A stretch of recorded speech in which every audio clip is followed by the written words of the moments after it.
Hey, I'd like to welcome you to another episode of Mission Matters.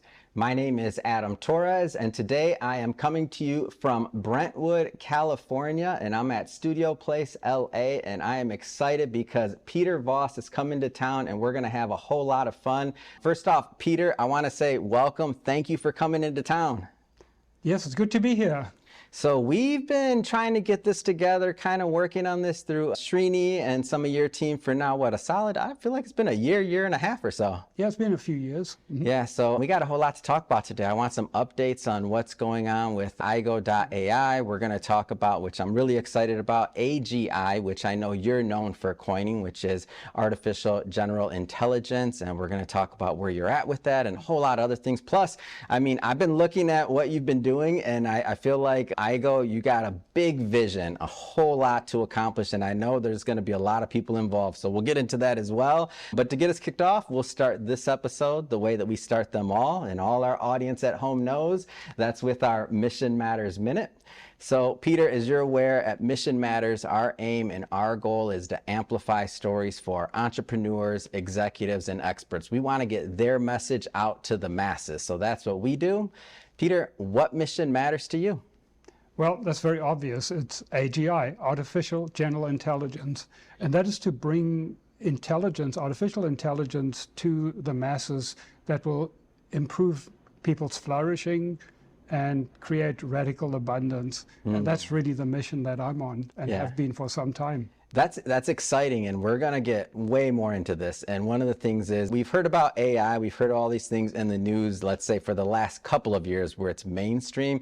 You've been working on these fields over 15 years on these types of, I'll say not problems, I'm going to say opportunities for humanity. And we'll go into this. But first, I'm just curious because I followed your career, I followed your journey since iGo's come on my radar. And I just want to know, like, when did you consider or think like that science and becoming a chief scientist or otherwise, when did you feel like that was going to be a part of your destiny? Like, how did that come up for you?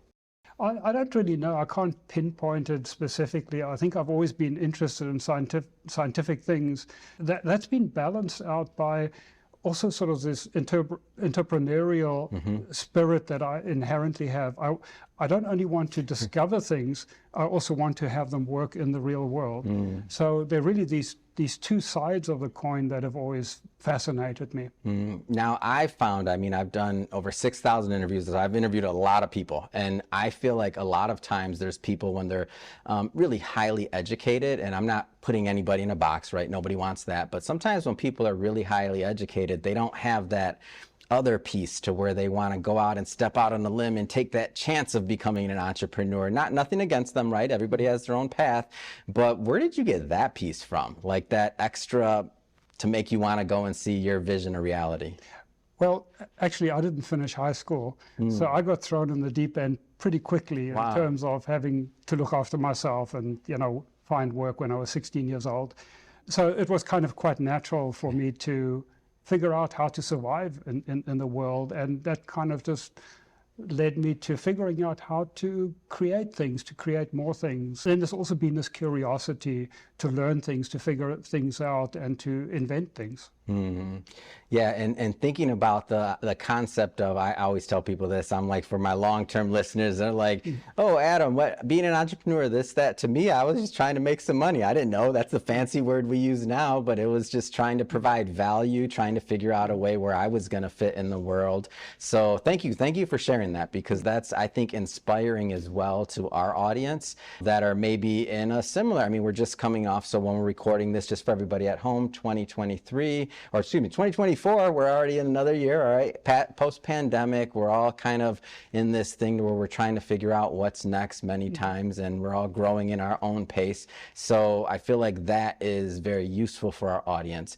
I'd usually like to try to work in at least one pay it forward question, and that's maybe for some of our younger entrepreneurs or people that are just getting started. If you could go back to that Peter, that's kind of whatever age group, I'm not saying it has to be 16, could be whatever you want to do, and you give them some advice and what's on the road ahead, what kind of things would you tell them? Well, I can think about sort of the biggest regret, or a big regret I have, is that I didn't start my own company until I was 25 years old. Wow. And I wish I had started earlier. So if you incline towards a sort of entrepreneurial life, and not everybody is, then I think the sooner you can start, even while you're at school, if you do it part-time and get your feet wet, I think that's really useful. There's nothing like actually doing it, being responsible for making things happen, for, getting customers, getting a product out the door, getting paid for it, all of that. So, yeah, that's one of the big regrets, that I waited until I was 25 before I actually started my first company. Thank you for sharing that. I feel that helps me, so I'm sure it'll help our audience at home as well. So jumping around here a bit, I do want to circle back to the main event here today. So AGI, first off, for our audience that aren't chief scientists or maybe scientifically inclined, maybe talk to us a little bit about just what that concept even means. Yes, so artificial general intelligence is a term that three of us coined in 2002, and it was really to get back to the original dream of AI. The term artificial intelligence actually goes back 69 years. It was coined 69 years ago, and the original idea was to build machines that can think, learn, and reason the way humans do. And there's some very unique properties that human intelligence has. And that was the original dream. And they thought they could crack this in a year or two. Roughly 69 years ago. I was just going to say, yeah. Now, of course, it turned out to be much, much harder. Of course. So what happened in the field of AI, that over the decades, it changed into a field of narrow AI. And there's actually a subtle but very important difference. And that narrow AI, it's solving one particular problem at a time. So, for example, IBM's Deep Blue is a good example of the world chess champion in the 90s, where you're solving the problem of playing a good game of chess. But it's really the intelligence, the external intelligence of the data scientist, the programmer, how to solve the problem, how to build a machine that can solve that particular problem. So in 2001, I got together with some other people who also felt the time was ripe for us to get back to that original dream, that original mission of AI, to build general intelligence where the machine itself is intelligent enough to figure out how to play a good game of chess without somebody specifically programming it to do that. And that's what artificial general intelligence really is about. Now, at the time, we didn't know that the term would kind of take off. We just got together, we felt, let's go back to that original dream, and we wrote a book on the topic called Artificial General Intelligence. And now, of course, the term has been widely used, especially recently. Yeah. So I want to stick in those early days a little longer, because I don't always get a pioneer on the show from this field. So was it fun? Like, was it fun having those conversations and dreaming and ideating in the beginning? Like, what was that like? Like, even just in the early days? Well, actually, I came to America in 1995, and to me it was like a kid in a candy store. Yeah, that's what I'm thinking. It'd be amazing. When I came to California, I was introduced to some of my heroes, authors of books that I read in the field of AI and longevity, futurism, and so on. So it was really, really very exciting time. And, then, of course, you get down to doing the actual work. It's hard. So, at least the ideating part, we get a little bit of fun there. Dream big. 20 plus years later, I'm still as excited about that mission. And that brings us a little bit more to present day. Speaking of recent day, and I just wanted to set the stage for how long you've been working on this, first off. But nowadays, I mean, obviously I'm in media, lots of interviews in technology. So nowadays, AI is in every headline and everything. It reminds me of kind of the original .com. You add .com to any company, and all of a sudden, right, it's supposed to be worth something. So similarities, I know there's some separation, but that's the closest thing I can think of that I'm hearing now, at least in media specifically, to be specific there. So why does all this matter right now? Like, why does it matter? Are we at a pivotal time? Like, why does all this matter? Yes, so I think especially with release of ChatGPT just over a year ago, people are getting a real taste for what AGI might be like, a machine that can really do the things that humans normally could only do. So I think it's giving us a taste of this, but at the same time, people are also realizing, people working in the field are realizing that these large language models like ChatGPT are actually not going to get us to this Yeah. to this vision that we have of really truly generally intelligent machines with human-like intelligence. For example, just a few weeks ago, the chief AI scientist of Meta, Jan LeCun, said large language models are an off-ramp to AGI. Wow. They're a distraction, they're a dead end. Now, you have to balance that against the hype on the one hand and the enormous amazing things that large language models can do, like summarization and writing poems and what the amazing things that they can do. But it's also become clear that it's fundamentally not the right approach to get us to AGI. And I got to tell you my AI story. So once my mom called me and said something about like, how do you use that GTO or that? And I was like, the car, Mom? Like, what do you mean? She's like, the G something, that. I said, uh-oh, we're getting close. Once my mom finds out something is happening, I'm like, we're definitely mainstream because we're getting close. Yeah, and in fact, yesterday I was talking to somebody, and he said, my parents are really amazed with it because they were using it to create a thank you letter to somebody. Wow. And they were amazed how well it did that. So yeah, absolutely, the technology can do some amazing things, but it's not the real thing. It is not the real thing, and that's a big distinction. I want you to, you're welcome to get as technical as you want to. Let's go a layer deeper on that, because I don't want to assume that everybody understands the concept of language models or why exactly it's not the right thing. So maybe take us just a layer deeper there. Yeah, so before I do that, I think to really be able to make the contrast, I want to talk a little bit more about what AGI really is. Please. And what the implications of AGI are.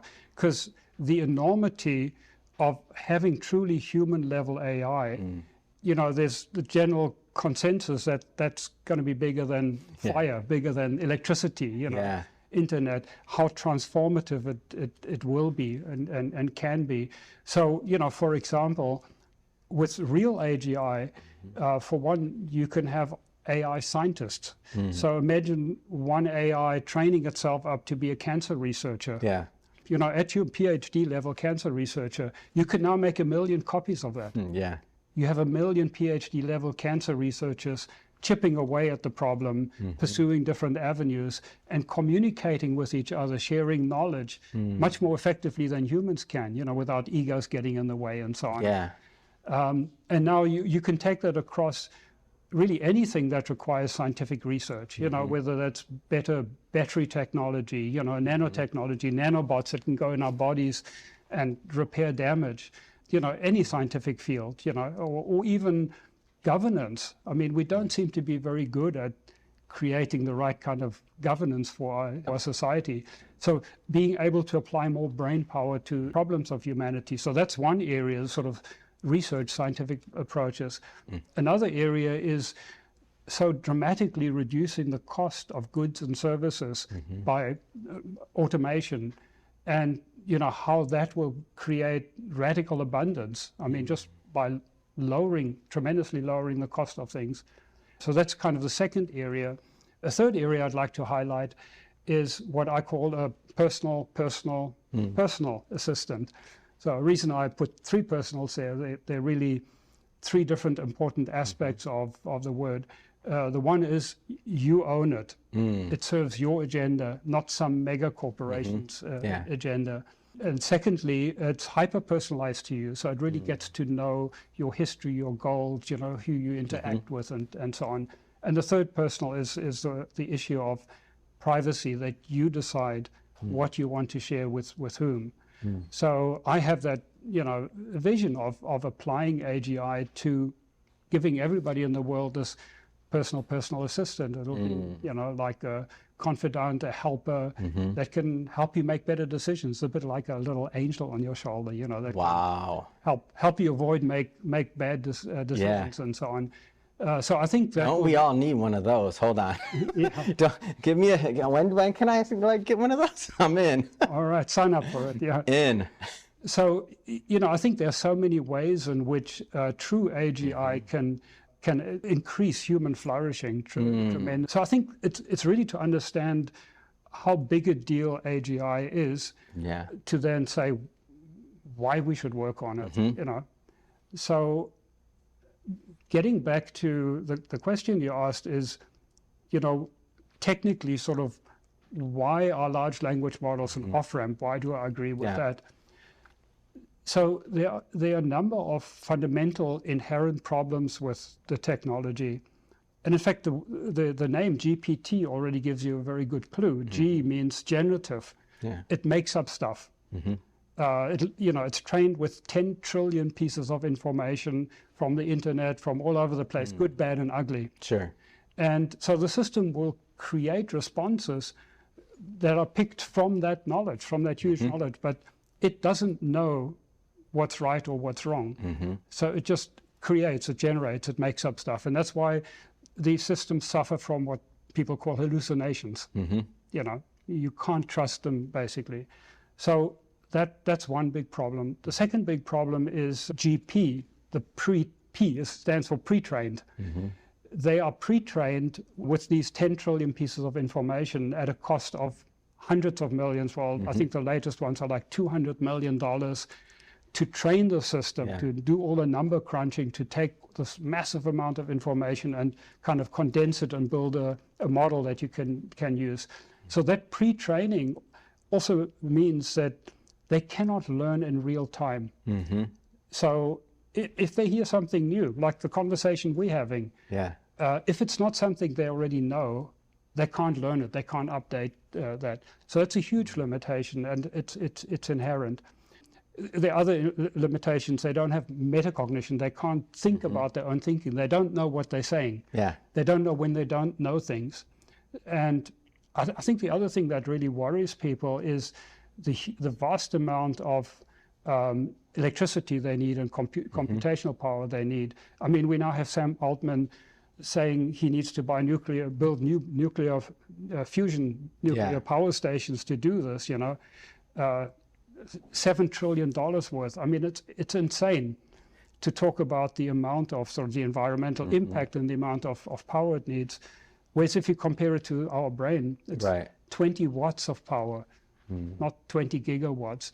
So, you know, large language models, that a whole approach, GP, pre-trained, and T, talks about the technology, transformer technology, which really locks in the need to pre-train. And, you know, the whole cost expansion and so on. So that's why it's an off-ramp, you know, and why we need something else.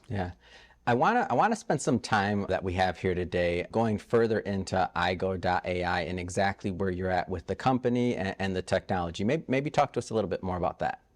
Sure. So, you know, obviously the question then is, if large language models aren't going to get us to AGI, do we have an idea of what might? And this is really what I've been working on for the last, you know, 20 plus years. And so we've developed something that is called cognitive AI. And its starting point is how people think and what's important in human intelligence. And we can, you know, we can talk more about that. But we've basically been building both prototypes and development prototypes, but also commercial applications, very successful commercial applications. So we've been alternating between development on the one hand and commercialization. So the commercialization gives you that reality check, you know, of, in theory, you can build something that sounds good, but it also has to work in the real world. So we've been alternating between developing the technology and then commercializing it. And, you know, that we find that a very good model. And we believe that this cognitive AI approach will actually get us to AGI. Now, are there any, and not to put you on the spot, but are there any like use cases or companies that you've worked with up to this point with where you're at? Oh, yes, absolutely. I mean, we've automated hundreds of call centers over the years very successfully. The one recent example that I can give is the 1-800-Flowers group of companies, including Harry and David and Popcorn Factory and so on. It's about 12 big brands we all know and use and love. It's about 12 different companies. So we have very successfully automated their call center operation. Wow. And so, for example, 2 months ago, just over 2 months ago, when we had Valentine's Day, we actually replaced 3,000 agents in their call center that normally they have to hire to handle this big spike, because, you know, Valentine's Day, everybody a few days before, calls in. And we've been able to do that with a 90% self-service rate, you know, where people can, at any time, they can ask for a human, but our system is so good that it just does the job. There's no wait time. It has access to all of your information. So you can really I feel like some of the people listening right now, they're like, with that order from 1-800-Flowers, they're like, wait a minute, what was going on last year? It's amazing. Continue, please.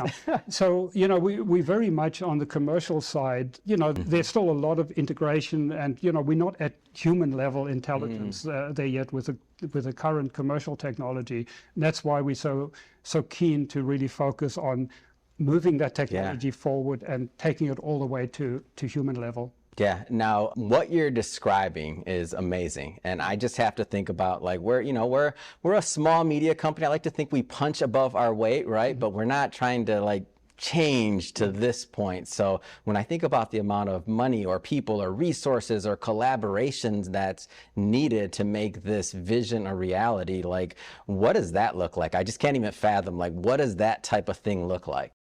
Yeah, so the amazing thing is with cognitive AI, as opposed to generative AI, cognitive AI doesn't need 10 trillion pieces of information to get trained. It's, you know, maybe a few million pieces of information, so like 1 million times less, which means it also doesn't cost 100 million or 200 million to train the model. So we're talking about a much, much lower cost to produce it and not have the environmental impact and all the negatives that go with it. So it's a viable alternative. Well, yes, the alternative isn't viable. Yeah, exactly. That's what I mean. Isn't viable. So it's a viable alternative, absolutely. And so, you know, we currently on the development side, we have a very small team. There are only 10 people on the development team right now. So we are obviously wanting to increase it, but we're not talking about hundreds of millions of dollars. You know, we're talking about tens of millions of dollars, not hundreds, to actually get the technology expanded, improved, you know, from where we are, to get to human level. What's a good type of, and you don't have to say any names, but what type of partner or like in this venture would you be looking for? Like, what do you think would be a good fit? Do they have to have like a previous experience in that part of field, whether it's investor or otherwise? Like, what do you feel like would be a great partner? That's a very good question. Now, with AGI being such a powerful technology, we are really looking for partners, for financial partners who share our philosophy in terms of helping human flourishing. Because you can use it, you can focus your development and your company development on how can we make the most money the quickest. That I'm not interested in. This is a multi-trillion-dollar opportunity. So the money is not even a question. But what is important is to develop the technology and to deploy it in a way that's really going to be beneficial to humans. You know, for example, that personal assistant, when I say the first personal, you own it, it serves your agenda, is very different from what all the big players are doing. When they try to give you a so-called personal assistant, they control it, it serves their agenda, you know, and like, you know, Alexa and Siri, and, you know. So it's having the right kind of partner who really wants to make AGI happen. That's kind of really important for us. And I like that you bring this up, and you didn't use this word, but it's one that is often linked with around that conversation, and it's AI and ethics and ethical AI, and I've heard of a lot of different terms for humanity, right? Like, what's going to happen next? Interested in hearing a little bit more about just your concept of what you feel like AI ethics, like, you know, for the other leaders out there that may watch this even in the future, like, and they're developing technologies or other things, like their responsibility. Like, any thoughts on that? Yes, absolutely. In fact, before I started working on AI, I actually took off 5 years to study philosophy, psychology, and AI to really understand so many different aspects about thinking and living and values and so on. So in philosophy, I studied, for example, epistemology, theory of knowledge. How do we know anything? What is reality? What's our relationship between our knowledge and reality? But I also looked into how do we know right from wrong? Ethics. So I was fascinated with that. I actually spent 6 months trying to really understand free will and what free will is and isn't, because that's kind of key to ethics. You know, if we don't have control over ourselves, or to what degree do we have control over ourselves? To what degree can we be responsible for our actions? And then how do we know good from bad? So I studied these various fields, and of course also in the field of AI and cognitive psychology. How do children learn? How does our intelligence differ from animal intelligence? What do IQ tests measure? You know, so really to get a deep understanding of intelligence, and you know, to get back to your question is, it's unfortunate that in Hollywood you only seem to be able to make money if AI is the bad guy and destroys everything. You know, Currently, so we have that kind of preconception of, whoa, AI is going to kill us all. But really, when you analyze how we actually build AI, not some theoretical model that you can build for yourself that can scare you to death, but if you actually look at how we build AI, we build AI to really help us, to serve us. That's actually how it's built. And the rationality of AI actually helps us make better decisions and helps us avoid things that we would consider bad or even immoral. Because rationality tells you in a way that, you know, for example, that a zero-sum game doesn't make sense. You really want to engage in interactions where both parties benefit. And so those are the kind of ethics that come out of a rational approach. I've actually written on sort of a rational approach to ethics and how, you know, how that, so that informed me as well in terms of how I see the future of AI and how AI can help us be more rational and be more moral. Amazing. And to take those 5 years and to do what you did, I mean, you're a man of many surprises. I'm enjoying getting to know you better and getting to know more about like the heart behind the company and the vision. So thank you. Peter, last question here. If we could allow ourselves to dream, or you're an entrepreneur, I'm an entrepreneur, many entrepreneurs at home that are watching this as well, your vision, like the dream, the what's next, like of it for you, like dream for a moment, like what's next? Yeah, well, I think that's very clear.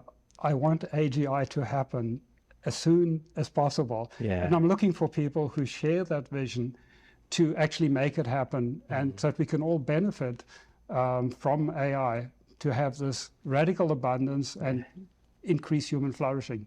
Amazing. Peter, thanks again so much for coming on the show. And to the audience at home, if this is your first time with Mission Matters, I hope you really enjoyed this episode. I look forward, Peter, to seeing AGI come to the masses and come to fruition, and to have you on the show as one of the original founders who coined that term. Absolutely amazing. And again, to the audience at home, if you haven't already done it yet, hit that subscribe button. This is a daily show. Each and every day, we're bringing on new guests, new thought leaders, new ideas, and hopefully new inspiration to help you along in your journey. Again, don't forget, hit that subscribe button, and we're going to put all of igo.ai's information in the show notes so that you can just click on the links, head right on over, and follow their journey.